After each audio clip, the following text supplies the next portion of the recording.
Hello friends, இன்றைக்கி நம்ம பார்க்க போகிறது ஜாப்பனீஸ் அனிமி சீரீஸான தி அன்வான்டட் அட்வென்ச்சரர் சீசன் 1 எபிசோட் 10 தான் இன்னைக்குள்ள வீடியோவில் பார்க்க போகிறோம். உங்களுக்கு இந்த வீடியோ பிடிச்சிருந்தது அப்படின்னா லைக் பண்ணிட்டு அப்படி மறக்காமல் நம்ம சேனலை சப்ஸ்கிரைப் பண்ணிடுங்க. இந்த எபிசோடில் நிறைய டீட்டெயில்ஸ் இருக்குது, என்னால் முடிஞ்ச அளவுக்கு எக்ஸ்பிளைன் பண்ணுறேன். சில விஷயங்களை கொஞ்சம் நீங்கள் பார்த்தே புரிஞ்சுக்கிட்ட ட்ரை பண்ணுங்கள். சரி வாங்க நம்ம வளவலன்னு பேசாமல் இன்னைக்குள்ள கதைக்குள்ள போகலாம். இன்றைக்கி நம்ம பார்க்க போகிறது அன்வான்டட் அட்வென்ச்சரர் சீசன் 1 எபிசோட் 10. இந்த இடத்துல வேற ஆள் இருப்பாங்கன்னு எதிர்பார்க்கலன்னு ஒரு எல்ஃப் வரமோ, நீ யாரு அப்படி இந்த இடத்துக்கு வந்தா நம்ம ஹீரோ கேட்கறான். என்கிட்ட பாய்சனை ப்ராசஸ் பண்ற நலிஃபிகேஷன் மேஜிக் இருக்கு அப்படின்னு அந்த ஆள் சொல்றான். அவன் கிட்ட ஹை லெவல் ஹோலி வாட்டர் இருக்கு, அது ஒர்க் ஆயிருக்கு. நானும் இந்த டிராகன் பிளட் ஃபிளவரை தேடி தான் வந்திருக்கேன், நம்ம வந்த வழியை பார்க்கலாம் அப்படின்னு சொல்லி அந்த ஆள் கிளம்புறான். ஜஸ்ட் ஒரே ஒரு பூவை தான் பறிச்சிருக்கீங்க, அது போதுமா அப்படின்னு நம்ம ஹீரோ கேட்கவும், என்னோட மிஸ்டர்ஸ்க்கு இந்த பூனா ரொம்ப பிடிக்கும், இதுல மெடிசன் பண்ணணும்னா இந்த பூ அப்படியே ஃப்ரெஷ்ஷா இருந்தா மட்டும்தான் முடியும், ஸோ நிறைய எண்ணத்தை பறிச்சிட்டு போனாலும் வேஸ்ட் தான் அப்படின்னு அந்த ஆள் சொல்லவும், அவங்களுக்கு சீக்கிரம் குணமாகணும்னு நான் வேண்டிக்கிறேன் நம்ம ஹீரோ சொல்றான். எங்களுக்கு அடிக்கடி இந்த டிராகன் பிளட் ஃபிளவரை பறிச்சிட்டு வரதுக்கு ஒரு ஆள் தேவை, நீ அந்த ஜாப் அக்செப்ட் பண்ணிக்கிறியா அப்படின்னு அவர் கேட்கவும், என் பேரு ரெண்ட் பேபி, நான் ஒரு பிரான்ஸ் கிளாஸ் அட்வென்ச்சரர்னு சொல்லவும், வெறும் பிரான்ஸ் கிளாஸ் தானே, பட் ஒன்னு பார்த்தா அதோட ஸ்ட்ராங்கா தெரியுது அப்படின்னு அவர் கேட்கறாரு. உன்னோட பேமெண்ட் பத்தி எங்களோட மேன்ஷனுக்கு நீ வா, அப்ப பேசலாம். நான் என்ன இன்ட்ரடியூஸ் பண்ண மறந்துட்டேன், என்னோட பேசு ஐசக் ஹார், மத்ததை என்னோட லேடி ஃபைனலைஸ் பண்ணுவாங்க அப்படின்னு அவன் சொல்றான். அந்த ஸ்வாம்புக்கு போயிட்டு உண்மையிலேயே ஒரு சின்ன ஸ்கிராச் கூட இல்லாம வந்துட்டேன் கேரேஜ் ஆள் கேட்கவும், ஆக்சுவலி நான் ஒரு மித்ரல் கிளாஸ் அட்வென்ச்சரர் நம்ம ஹீரோ சொல்லிட்டு வந்திருந்தான், எனக்கு ஒரு புச்சர் தேவை, அந்த மேஜிக் பேக்ல நான் ஒரு மான்ஸ்டர் பிடிச்சிட்டு வந்திருக்கேன் நம்ம ஹீரோ சொல்லவும், அது வேவரின் இல்ல அப்படின்னு சொல்லி ஷெல்சியா ஷாக் ஆகுறா. நிறைய பேர் இருக்காங்க, யாருக்கோ தெரியும், நான் பின்வாசல் வழியா போலான்னு வா கூட்டிட்டு போறா. எனக்கே புச்சரிங் பண்ண தெரியும், பட் இவ்வளவு பெரிய மான்ஸ்டர் பண்ண தெரியாதுன்னு நம்ம ஹீரோ சொல்றான். டாரியோ ரெண்டு அன்யூஷுவலான ஒரு மான்ஸ்டர் கொண்டு வந்திருக்கான்னு சொல்லவும், என்னது அந்த ஸ்வாம்ப் மான்ஸ்டர் வேவரினா அப்படின்னு சொல்லி இவங்க ஷாக் ஆகுறாங்க. இந்த பாய்சன் ரிலீஸ் ஆகுங்கிறதுனால சேஃப்டி மெஷர்ஸ் எல்லாம் பண்ணிக்கிறாங்க. வா, ஒரே வெட்ல இதை நீங்க கிளீன் ஹிட்ல கொண்டிருக்கீங்க போல, நிறைய பார்ட்டி சேர்ந்து தான் இதை கொள்ளுவாங்க, நார்மலி இதோட ஷெல் எல்லாம் பிரேக் ஆயிருக்கும், ஒரே ஹிட்ல நீங்க இதை கொண்டிருக்கீங்கன்னா நீங்க எவ்வளவு ஸ்ட்ராங் தான் அப்படின்னு நம்ம கேட்கறேன். நான் ஒன்னும் ரொம்ப ஸ்ட்ராங் எல்லாம் கிடையாது, இதுல நிறைய காசு வருவான்னு நம்ம ஹீரோ கேட்கவோ, கண்டிப்பா வரும் அப்படின்னு டாரியோ சொல்லுவான். அப்ப அதை நீங்களே ஹேண்டில் பண்ணிருங்க நம்ம ஹீரோ கிளம்புறான். நாளைக்கு போய் இந்த போன ஆர்ஃபனேஜ்ல கொடுக்க நம்ம ஹீரோ சொல்றான்.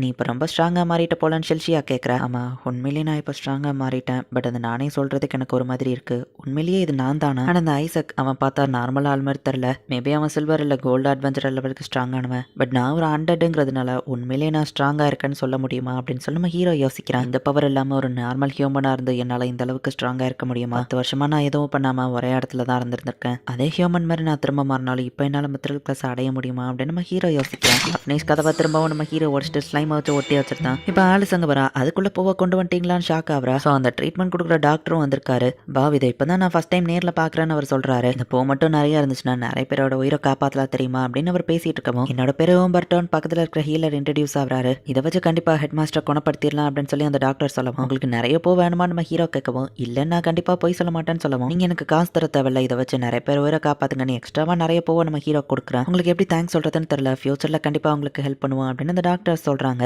இடலும் போயிட்டு அதோட ஃப்ரெண்ட்ஸ் கிட்ட இந்த ஆர்ஃபனேஜ்க்கு பிரச்சனை கொடுக்க கூடாது, எல்லாத்தையும் ப்ரொடெக்ட் பண்ணணும்னு சொல்லி வைக்குது. ஜாப் கம்ப்ளீட் ஆயிடுச்சுன்னா ஆலிஸ் ஃபார்மை ஃபில் பண்றா. நான் உங்களுக்கு எவ்வளவு தேங்க்ஸ் சொன்னாலும் பார்த்தாது, ஒருவேளை அந்த ஜாபை யாரும் அக்செப்ட் பண்ணலன்னா நானே ஒரு அட்வென்ச்சரர் ஆகி இதை முடிக்கலாம்னு நினைச்சேன் அப்படின்னு ஆலிஸ் சொல்லுவோம். அப்ப இப்போ நீ அட்வென்ச்சரர் ஆக போறது இல்லையா நம்ம ஹீரோ கேட்கறான். இல்ல, நான் உங்களை மாதிரி ஒரு அட்வென்ச்சரர் ஆகி எல்லாருக்கும் ஹெல்ப் பண்ணுவேன், பட் நான் உங்களுக்கு ஹெல்ப் பண்ற மாதிரி கண்டிப்பா ஒரு சுச்சுவேஷன் வராதுல்லன்னு வா கேட்கவும், மேபி எனக்கும் ஹெல்ப் தேவைப்படலாம், அப்ப நான் உங்ககிட்ட வரேன் நம்ம ஹீரோ சொல்லுவான். அந்த பொண்ணு ஹாப்பி ஆகுறா. பேஸ்மெண்ட்ல இருக்கிற மாஸ்டர்ட்ட சொல்லி வச்சாச்சு, இனி அதால உங்களுக்கு பிரச்சனை இருக்காதுன்னு நம்ம ஹீரோ சொல்றான். ரொம்ப தேங்க்ஸ் அப்படின்னு சொல்லி ஆலிஸ் ஹாப்பி ஆகுறா. அட்வென்ச்சரர் ஆனா அந்த மாதிரி மான்ஸ்டரையும் டேம் பண்ண முடியுமான்னு வா கேட்கறா. நீ அட்வென்ச்சரர் ஆகணும்னு நினைச்சினா இப்போல இருந்தே ட்ரைனிங் எடுக்கணும், உன்னோட மானவ ப்ராப்பரா யூஸ் பண்ண கத்துக்கோன்னு சொல்லுவோம், பட் அதுக்கு நிறைய செலவாகுமேனு வா கேட்கறா. ஒரு ஃப்ரெண்டு சும்மா தான் இருக்கா, அவன்கிட்ட உனக்கு ஹெல்ப் கேட்கறான்னு நம்ம ஹீரோ சொல்றான். நான் கண்டிப்பா உங்களுக்கு பணத்தை திரும்ப கொடுப்பேன்னு வா சொல்லுவோம். நீ அட்வென்ச்சரர் ஆனதுக்கு அப்புறம் பணத்தை திரும்ப தா போதும் நம்ம ஹீரோ சொல்றான். அந்த பொண்ணுக்கு எனக்கு டீச் பண்ணுறதுல பிரச்சனை இல்லை, பட் நான் எப்படி சும்மா இருக்கேன் நீ சொன்ன அப்படின்னு லோரன் டென்ஷன் ஆகும். நீ சும்மா இருக்கேன்னு நான் மென்ஷன் பண்ண ட்ரை பண்ணலப்பா அப்படின்னு நம்ம ஹீரோ சமாளிக்கிறேன். பொண்ணுங்க கிட்ட எப்படி பேசணும்னு தெரிஞ்சுக்கோன்னு சொல்லவும், எனக்கு பொண்ணுங்க கிட்ட பேச தெரியாதுன்னு நம்ம ஹீரோ சொல்கிறான். ஏன் உனக்கு தெரிஞ்ச யங்கான பொண்ணு தான் ஒருத்தர் இருக்காளேன்னு லோரன் சொல்லவும், யார் இது அப்படின்னு நம்ம ஹீரோ யோசிக்கிறான். அப்போ என்ன பார்த்தா அவனுக்கு எங்கா தெரியலையோன்னு லோரன் டென்ஷன் ஆகிறா. உன் அண்டர் பாடி எவ்வளோ ஸ்ட்ராங்காக இருக்குன்னு டெஸ்ட் பண்ணி பார்ப்போன்னு அட்டாக் பண்ண போகும். லோரன், நான் பார்த்ததுலேயே நீ தான் ரொம்ப யங்கான பொண்ணு, உன் ஸ்கின் கூட அப்படியே பனி மாதிரி ரொம்ப வெள்ளையா இருக்கு, நீ அப்படியே ஒரு ஏஞ்சலா காடஸ் ஆஃப் பியூட்டியான்னு எனக்கு சந்தேகம் வந்திருக்கு, நீ அந்த அளவுக்கு அழகா இருக்க நம்ம ஹீரோ சமாளிக்கவும், இந்த மாதிரிலாம் எங்க பேச கத்துக்கிட்ட, எல்லா பொண்ணுங்களையும் இப்படிதான் பேசி கரெக்ட் பண்ணுவியோ அப்படின்னு லோரன் கேட்கறா. இல்ல, நான் ஜஸ்ட் என் மனசுல வந்ததை சொன்னேன் அவ்வளவுதான் நம்ம ஹீரோ சொல்லுவோம். லோரன் கொஞ்சம் வெக்கப்படுறா. சரி சரி உட்காந்து சாப்பிடு அப்படின்னு சொல்லிட்டு லோரன் அங்க இருந்து கிளம்புறான். அவன் இப்படி சொல்லுவான் நான் எதிர்பார்க்கல அப்படின்னு சொல்லி லோரன் கொஞ்சம் வெக்கப்படுறா. அந்த எலி ஜாலியா தூங்கிட்டு இருக்கு. நான் மாஸ்டரா அது மாஸ்டரா, நான் தான் ஒர்க் பண்ணிட்டு இருக்கேன் நம்ம ஹீரோ யோசிக்கிறான். ஷெலியா அவசரமா நம்ம ஹீரோவை கூட்டிட்டு போறா. லெட்டர் ஹவுஸ் ஹோல்ட உனக்கு யாரையாவது தெரியுமான்னு கேட்கவோ, தெரியாதுன்னு நம்ம ஹீரோ சொல்றான். ஸ்பெசிஃபிக்கா ஒன்னு ஒரு ஜாப்க்கு அவங்க ரெக்வஸ்ட் பண்ணிருக்காங்கன்னு சொல்லவும், ஓ இது ஐசக்டே இருந்து வந்திருக்கா நம்ம ஹீரோ ஹீரோ பார்க்கறான். நேத்து அந்த டிராகன் ஃப்ளவர் ஃபீல்ட்ல மீட் பண்ண அவன் தான் இது. இந்த ஃபேமிலி ஒன்றும் ரொம்ப பெருசா நம்ம ஹீரோ கேட்கவும் அவங்க ஃபேமிலி ஒன்றும் நோபல்ஸ் கிடையாது. பட் மேலண்ட்லேயே அவங்களுக்கு தான் அதிக இன்ஃப்ளூயன்ஸ் இருக்கு. பல ஜென்ரேஷன்ஸா அவங்கள பத்தி எந்த இன்ஃபர்மேஷனும் வெளியே தெரியாது. பட் எல்லா ஜெனரேஷன் கில் மாஸ்டர் கிட்டயும் சொல்ற விஷயம் ஒண்ணுதான், லேட்டர் ஹவுஸ் ஹோல்ட் கிட்ட மட்டும் பிரச்சனையே பண்ணிடாதீங்கன்னு. மேலட்ல நிம்மதியா வாழணும்னா அவங்கள எதிர்க்காம இருக்கணும். அந்த ரெக்வஸ்ட்டை நீ கண்டிப்பா அக்செப்ட் பண்ணி தான் ஆகணும்னு சொல்லவும் நான் மான்ஸ்டர்னு தெரிஞ்சா அவங்க என்ன கொண்டுருவாங்களா? பட் ஐசக் அதை நோட்டீஸ் பண்ண மாதிரி தெரியல. ஐசக் நடந்துகிட்டதை பார்த்தப்போ நான் பார்க்க எப்படி இருந்தாலும் அவனுக்கு பிரச்சனை இல்லாத மாதிரி தான் தெரிஞ்சது. அப்படின்னாலும் நான் அந்த ஜாப் அக்செப்ட் பண்ணிக்கிடுவேன். ஸோ கவலை எல்லாம் நம்ம ஹீரோ சொல்றான். ஆர்ஃபனேஜ்ல இருக்கிற அந்த ஹெட் மாஸ்டர்கிட்ட போயிட்டு இப்பதான் அவங்களுக்கு இருக்கிற டிசைஸை பத்தியே சொல்றாங்க. முதல்ல நான் சந்தேகப்பட்டேன், சரியா போச்சு, சரி நான் வேற இன்சார்ஜை போடுறேன்னு சொல்லவும் அதுக்கு அவசியம் இல்ல, டிராகன் பிளட் ஃபிளவர்ல இந்த மெடிசன் செஞ்சிருக்கோம், டெய்லியும் நீங்க இந்த ஒரு பில் சாப்பிடுங்க, நீங்க சரியாயிருவீங்கன்னு சொல்லவும் பட் இது ரொம்ப எக்ஸ்பென்சிவ் ஆச்சு, அவ்வளோ காசு இல்லையே அப்படின்னு சொல்லி அவங்க கேட்கவும் காசை பத்தி நீங்க கவலைப்பட தேவையில்லைன்னு ஆலிஸ் சொல்றா. ஆலிஸோட ரெக்வஸ்ட்னால ஒரு அட்வென்ச்சரர் தான் ஜஸ்ட் ஒரு காப்பர் காயினுக்கு இதை வந்து கொடுத்துருக்காருன்னு சொல்லவும் அன்னைக்கு வந்து அட்வென்ச்சரர் அப்போ பேஸ்மெண்ட்டை கிளீன் பண்ண வரலையான்னு ஹெட் மாஸ்டரோ புரிஞ்சுக்கிறாங்க.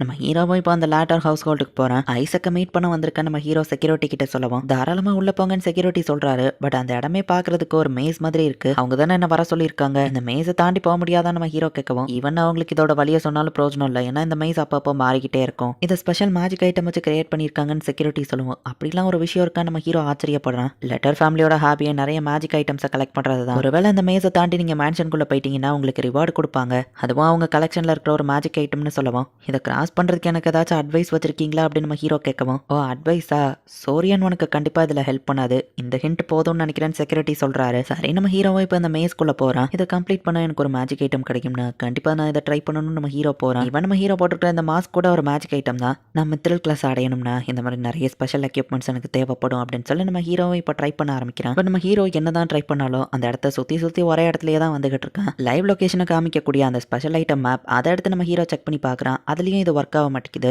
சூரியன் உச்சிக்கே வந்துடுச்சு. மதியம் வரை நம்ம ஹீரோ ட்ரை பண்ணி பார்த்துருக்கான். அப்போவும் நம்ம ஹீரோவால் இதை கம்ப்ளீட் பண்ண முடியல. நான் டோட்டலி தொலைஞ்சு போயிட்டேனே அப்படின்னு சொல்லி நம்ம ஹீரோ ஷாக் ஆகுறான். இந்த இடத்துலயே இந்த எபிசோட் முடியுது. நெக்ஸ்ட் எபிசோட்ல தான் நமக்கு தெரியாத புது விஷயங்களை ரிவீல் பண்ணுவாங்க. ஸோ நெக்ஸ்ட் எபிசோட மிஸ் பண்ணாம பார்த்து என்ஜாய் பண்ணுங்க. அண்ட் உங்களுக்கு இந்த வீடியோ பிடிச்சிருந்தது அப்படின்னா லைக் பண்ணிட்டு அப்படி மறக்காம நம்ம சேனலை சப்ஸ்கிரைப் பண்ணிருங்க. தேங்க்யூ ஃபார் வாட்சிங். Bye guys. நெக்ஸ்ட் எபிசோட்ல மீட் பண்ணலாம்.